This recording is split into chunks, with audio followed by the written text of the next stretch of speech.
Hi everyone, Dr. David Cullen here with Synergy Wellness in New York City. So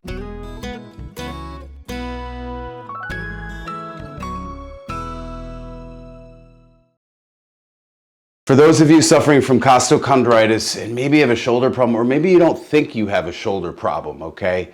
Or maybe it's not a shoulder problem, but your shoulder is aggravating your costochondritis. This is how you can tell if it is. So Oscar here has allowed us to shoot this video.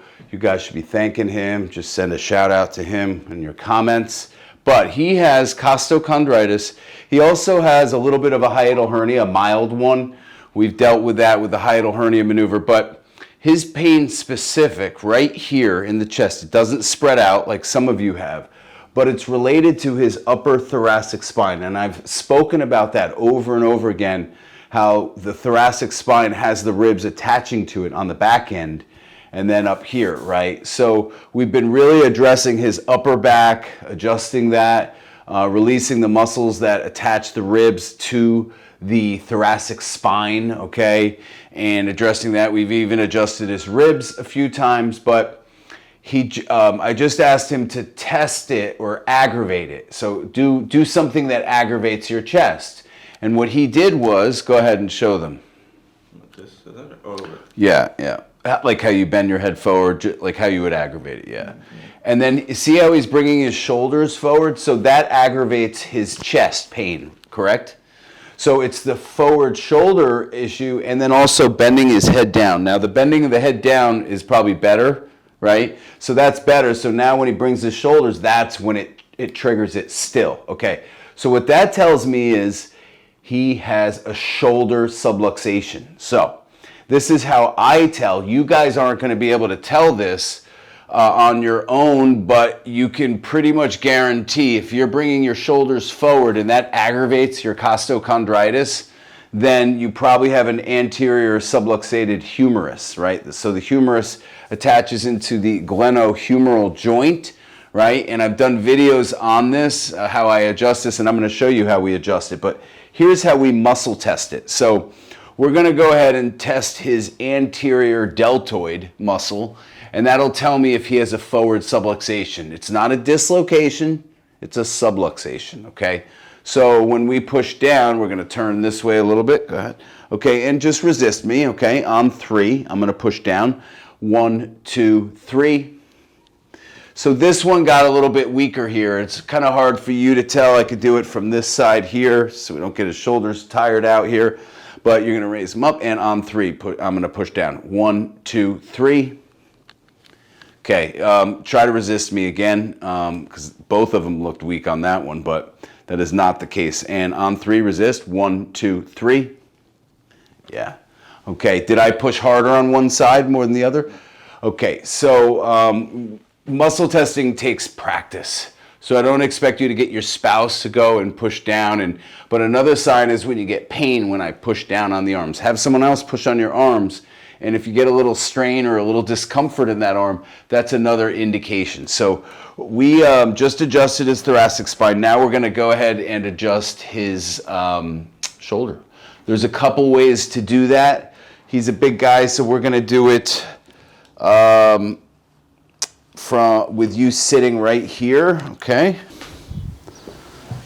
Okay, so it's his right shoulder. The ribs hurt him on the right side.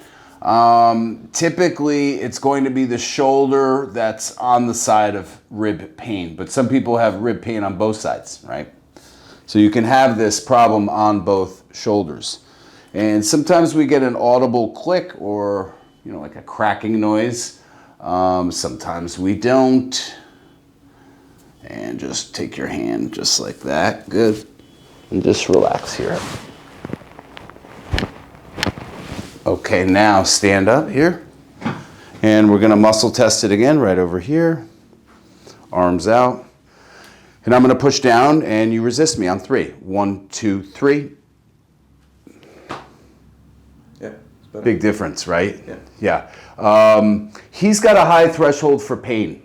So for him, he didn't have any strain or pain, but he had weakness. So, and that takes practice, again, as a practitioner, to be able to push down evenly, right? You guys could try it.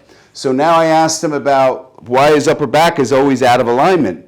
And I said, are you a side sleeper? He said, yes. So this is the other thing I want you guys to check out. If you're a side sleeper and your pillow is just, I don't know, a fluffy pillow and you're sleeping like this, that's going to throw things off here. Plus you're sleeping on the shoulder, right? And that could be throwing his shoulder off. We have adjusted his clavicle in the past.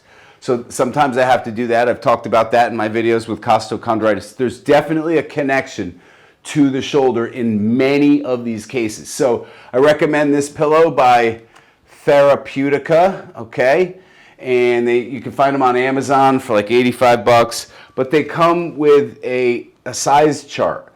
So you got to measure your shoulder width, because this pillow is built for side sleepers and back sleepers. So when you sleep on your side, it's measured to your shoulder width, and your head isn't kinked to one side. Or if the pillow is too thick, your head's going to be like this. You're going to be sleeping like this all night. So we're going to measure him, and I'm going to have you turn. And you want to go from right to the neck all the way to the AC joint.